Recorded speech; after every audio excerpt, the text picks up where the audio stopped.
We are so distant from the idea of empathy, let alone the practice of it, that we don't sometimes even know what the word means. We know it sounds something kind of like sympathy. Sympathy is to understand where somebody else is coming from, to acknowledge somebody else's pain. Empathy is to feel their pain. To feel their pain. The Prophet ﷺ exhibited this beautiful, unbelievable quality of empathy. And I want to share very quick, rapid fire, so try to stay with me. I just want to share a couple of examples of this empathy in regards to different people. How he would practice his empathy with different people. It didn't matter who it was. When Ikrimah, the son of Abu Jahl was the man who had declared war against the Prophet ﷺ, the Muslims and Islam. He had killed Muslims just for believing. He had tortured Muslims just for believing. And he was at the head of multiple plots to assassinate the Prophet ﷺ. He eventually led an army into the battlefield with the intent of killing the Prophet ﷺ and as many Muslims as possible. This man made it very clear what his position was in regards to the Prophet ﷺ and Islam. And eventually died with those same convictions. His son, who had fought by the side of his father, and in fact continued his father's work after his father's death, he is now coming to Mecca to meet the Prophet ﷺ after the conquest of Mecca. And the Prophet ﷺ, when he receives the news that Ikrimah has entered Mecca and he's on his way to see you, the Prophet ﷺ turns to his companions and he says, his father's name was Amr bin Hisham, and they used to call him Abu al-Hakam because he was a leader of his people. But the Muslims used to call him Abu Jahl because of his actions and his conduct. The Prophet ﷺ turns to the Muslims, the believers, and he says, Ikrimah is coming, and I am hopeful that he will embrace and accept Islam. In his presence, none of you should refer to his father as Abu Jahl because it would hurt his feelings. Even if he becomes a Muslim and he recognizes that his father was wrong in his beliefs and his ideas and in what he did, it is still his father, and it would hurt his feelings to hear people, his new brothers and sisters in faith, to refer to his father as the father of ignorance. So do not refer to him as Abu Jahl in the presence of his son Ikrimah. This is the graciousness of the Prophet ﷺ. This is his empathy. He was able to put himself into Ikrimah's shoes and understand how he would feel in that situation. One of the main conspirators against the Prophet ﷺ, the head of the munafiqun, the hypocrites in Medina, Abdullah bin Ubay bin Sulul, when his son comes to the Prophet ﷺ saying that my father has died, and I know that he was completely opposed to you, and he said terrible, reprehensible things about you, but he was my dad and I worry about him. The Prophet ﷺ on the spot removes his shirt, takes off his own shirt, and he gives it to him and he says, wrap him in this, use this as his shroud and bury him in that. What would we do to have the shirt of the Prophet ﷺ? Can you imagine being buried in the clothing of the Prophet ﷺ? What an honor, what a blessing. And even though Allah subhanahu wa ta'ala made it clear, this would not forgive his sins and what he had done wrong, but the Prophet ﷺ at that time is thinking of the son and putting himself in the son's shoes. Imagine what he feels like losing his father. That's empathy. The Prophet of Allah sallallahu alaihi wasallam, very touching story. His grandson Hussein radiallahu ta'ala anhu, the son of Ali and Fatima radiallahu ta'ala anhuma. Hussein radiallahu ta'ala anhu, he was the younger of the two brothers, Hassan and Hussein radiallahu ta'ala anhuma. May Allah be pleased with both of them. The younger one, he used to stutter. He had a very severe stutter, to the point where he could not even complete a sentence.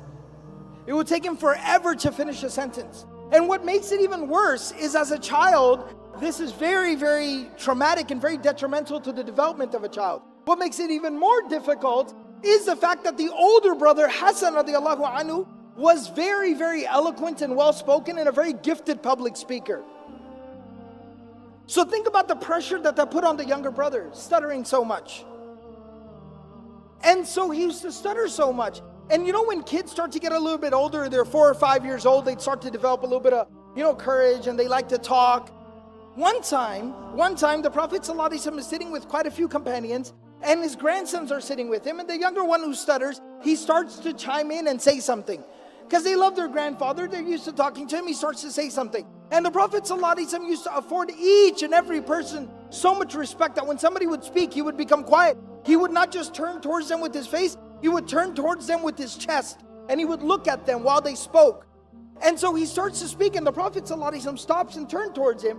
And so everybody there also starts to listen, and the kid is stuttering so badly that it starts to become awkward. And some of the people naturally, not viciously, not maliciously, some of the people naturally, they start to kind of exchange some glances, almost feeling bad for the kid, because he cannot even get through a single sentence. It starts to get really kind of like awkward.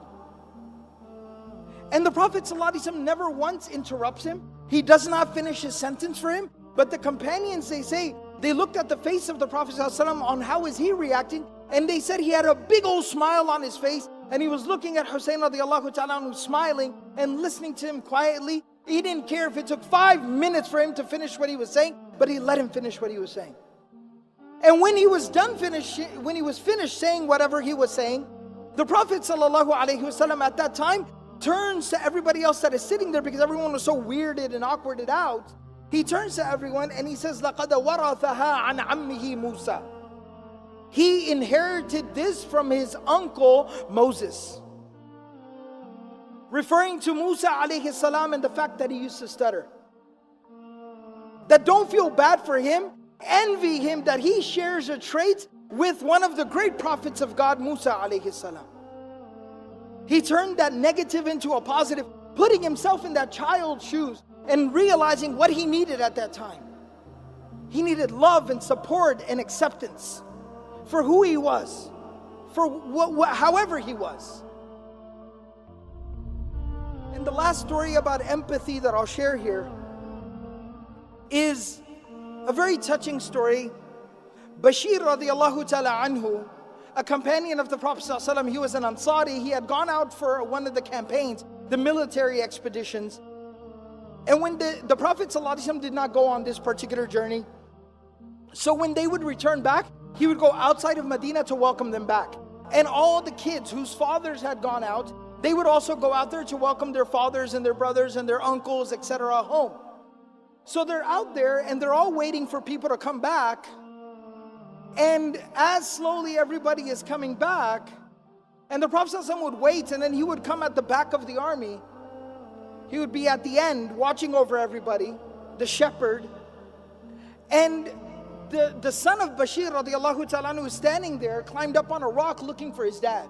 And he sees people keep on coming. He keeps asking, have you seen my dad? Have you seen my dad? And he doesn't see his father. Finally, when he sees the Prophet ﷺ riding in the back, he realizes, that means my father did not return. And he starts to cry. This child starts to cry because he realizes my dad isn't coming back home. He died. And the Prophet ﷺ stops. He's riding his animal. He stops and he picks him up and he hugs him and he continues to hold him until he stops crying. He calms down. And then he says to him, he says, أَمَا تَرْضَى أَنْ أَكُونَ أَنَا أَبَاكَ وَعَائِشَ أُمَّكَ. Don't cry, don't worry.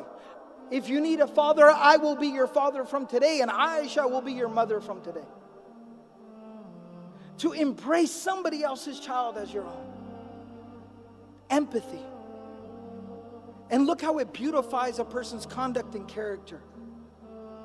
How it beautifies a person. This quality is central to the prophetic character.